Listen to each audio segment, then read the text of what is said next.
where you need to go. It's where you need to go. It's where you need to go. I just wasn't hearing them.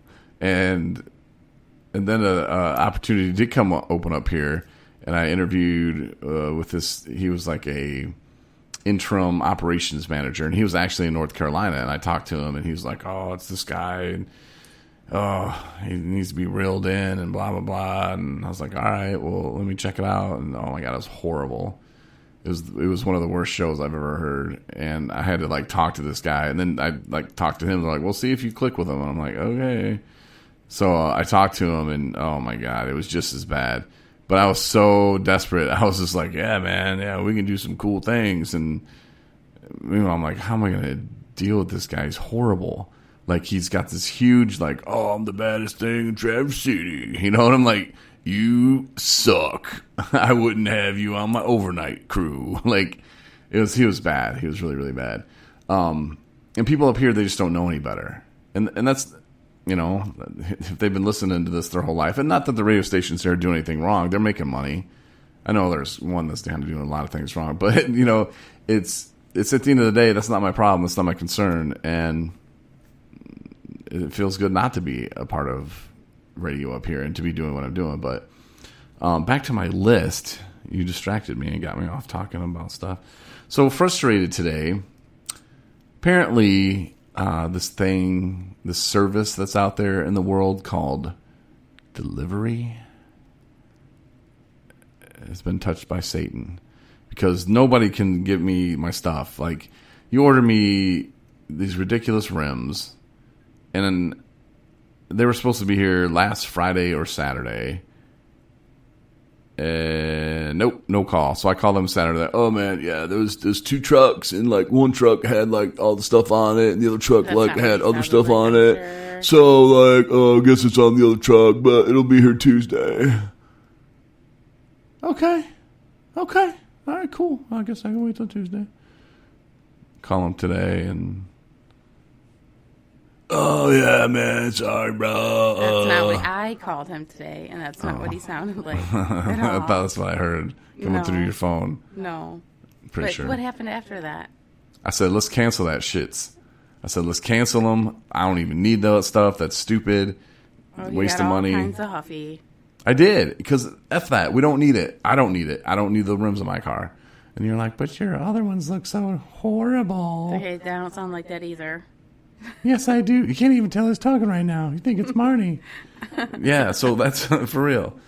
And then these lamps were supposed to be here, and I don't know if it's a scam. Like, it would be a great scam if I sold you that blue boom arm, and I had you pay me $200 for it. I think it was going for like $100 on their website. So you pay me $100 for that, and then I'll send it to you. And then I don't send it to you. And then, it's going to take 2 weeks for the processing for you to get it back. So it's going to take a week for me to even tell you that you can't even have your money for another 2 weeks. So I'm riding on your $100 for a month? They're playing us. Mm-hmm. I think that you just need to practice patience. I am. I'm very patient with you and not canceling those rim orders. Because you're gonna turn around. I think that's hasty, because you're gonna turn around and you're gonna be like, "Oh, I shouldn't have done that." See, that was Corey voice. "Oh man, I shouldn't have done that." Sounds like Tyrone. Oh well. Man. However, I'm saying that's what you would do. So we're gonna continue being patient, and you're gonna be super excited when the time comes, and it will be, surprise, a gift, yay. Oh, you want me to start on USPS too? Oh, geez, okay.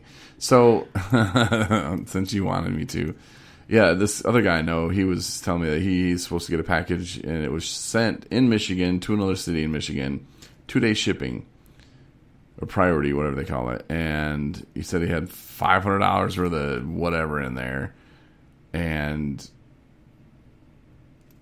if I was sending $500, then I would get insurance. But they didn't, and they're only insured to $50. But the post office, and I've played this game with them before too, and I've lost. I shipped a psychology book to Texas after I didn't need it anymore, and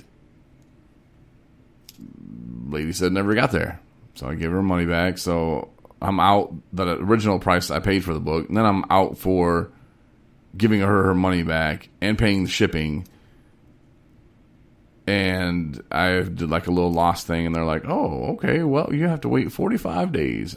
Okay, wait 45 days. And I do it, and they're like, oh, then you have to wait 90 days for us to go look for it. And I'm like, oh, my Jesus, like, just give my money. And then, so I wait those 90 days, and I call them back, and they're like, it's been too long. I spent more time and effort and energy on that than the $40, $50 book than it was worth. Yeah, I'm exhausted just hearing about it. Oh my God. Okay. It's getting on my chest. So I watched a movie tonight called Uncut Gems. Gems. Mm-hmm. Yeah. I've heard people talk about this movie. My favorite radio station, the best radio station in the world, The Ticket, 1310, 96.7 FM, The Ticket out of Dallas.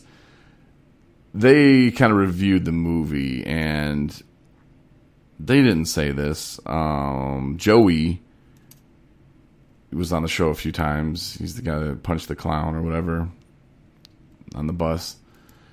He didn't say this. Another guy named Brandon who went with him, they didn't say this. So I'm going to. And it's not that they all die at the end. That's why I normally say during every movie review. But what I took away from the movie, first of all, it was tense. It was intense. And you had that same feeling when you were awake. It was really, it was like made you feel what he was feeling. Yeah, they did a really and I'm good like, job. I'm not even a jewelry thief. But I'm like, I feel like stressed out right now because that guy's so screwed. So what would you say the movie's about? Jewelry thieving? I only watched like half of it. I don't know. I have this thing lately where I cannot stay for the life of me stay out for an entire movie. It's bad. Were you pregnant? No, so you wouldn't really know what the movie is about then. But I say the movie is 100% about addiction. A gambling addiction. Yeah. Oh, for real? Oh, yeah. I mean, that's in there. I don't know because I didn't watch the end of it. But I mean, it's like extremely apparent that this man is like out of control. You know, like robbing Peter to pay Paul or whatever. And every time he would start to get it just reminded me of like I would relapse. Sweaty, like thinking about this again. I would relapse and then start get the things go again, and then boom, boom, boom, relapse, and then do boom, boom, and then oh yeah, you know what? Let's do that again. I can try it again. And it would always end up in the same starting position. But now it's like I had more ground to make up because now I have to make up for all the crap that I just did on that last relapse.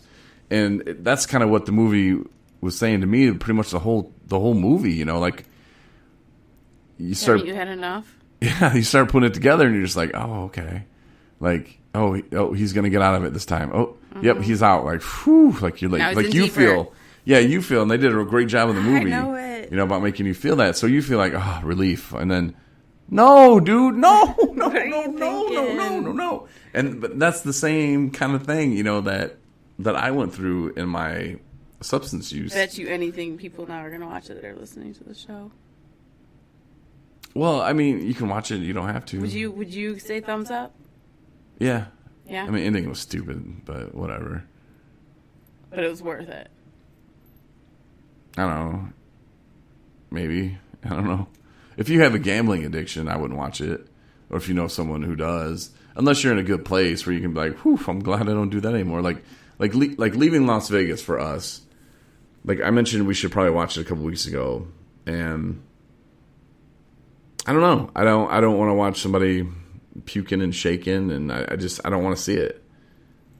I mean, not that it's going to go make me drink. I just don't want to. I don't know. For me, it would be just not a fun experience. Mm-hmm. It wouldn't be eye-opening to me. I lived it, but it's a very intense movie too. And some movies that are supposedly based on addiction just kind of make me kind of laugh and giggle. I think a lot of us that are in recovery, we watch movies like that and we just go, oh, yeah, okay.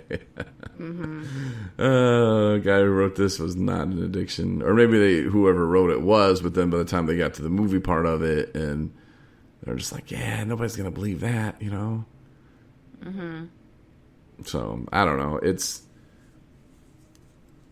pretty good though. I mean, as long as you can, get through that part, but just kind of look at it like that, like kind of like us in recovery, and there could be people that are, addicted to gambling that are listening to us now. Guy in Buchanan, Tom, he would come to AA meetings, but his thing was gambling. And he'd come there and be like, yeah, man, I didn't go to the casino today. And, like, cool. We were a cool group there in Buchanan that welcomed anybody. If you have an addiction, come on through the doors. Let's talk about it and let's get it on the table. And that was a really cool home group that I had for a while. And shout out to those guys, and shout out to the Buchanan Police Department. I'm sorry. sorry about everything. But, it's good people there. But, yeah, I'd recommend it. And from what little you saw, you'd recommend it. Yeah, I mean, I think it did its job with, I think that was their goal, it was entertaining, to say the least. We'll go with that. And Adam Sandler, he did a really good job. Yeah, I think so.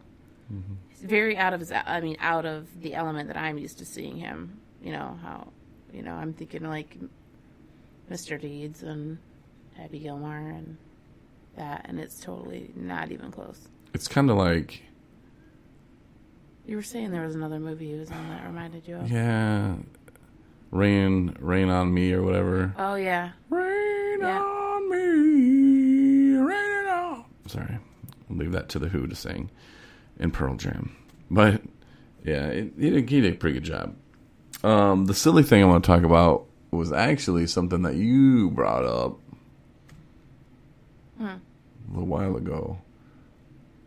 What? You were like, I don't know, how did it even get brought up? Oh, because you were talking about, see, we record our board meetings on Zoom. Oh, yeah. And you're the note taker, which is pretty easy when it's kind of laid out for you, on a presentation. But anyway, you were doing that, and you were like, ooh, my sexy man was in the, yeah, ooh. You really gonna bring this up? Yeah. Okay. No, and then, well, you made it a bet, and you wanted to give me apparently $300. Oh, no, I wasn't giving you $300. I was making you a bet for $300. Well, but see, you made a bet that, first of all, you don't want to know the answer to, and second of all, you then try to change the bet once you realize you were going to lose. No. Because there's no way to find out. Like, you wanted to bet this, blah, blah, blah, blah, blah. Okay, and I said, okay, we'll bet blah, blah, blah, blah, blah. I bet 0 have done that. And you're like, oh, no, there's been at least one. Nope. I said, don't tell me there hasn't been at least one. I guarantee it. And I said, do you want to make a bet? I said, I bet you $300 that if you ask 10 people. No, you did not say that. You lied. If somebody has. Oh, my gosh. That's what the bet was. That's not what the bet was. Yes. And then once I pointed out to you that I don't have to prove anything. Like, I'm at 0. Why are you getting all defensive? I'm just pointing out that you lied there. But see, the 0 means 0. I had to prove nothing. I can't prove that nobody did it. But you have to prove that one person did. So the proof is on you. Like, you're the one who has to come up with it. And what did I give you, a week? See, and then you tried to change it. Nobody said anything once you realized I don't know what I just said and how silly your bet was. I'm right. So, I mean. No. Yes, I totally am, and we're not sharing it with What was your bet? listeners. What was the bet again? I'm not sharing it. I'm not disclosing that. Well, that's not a way to find one person, is it? Oh, no. It's not. I'll have my other ways. But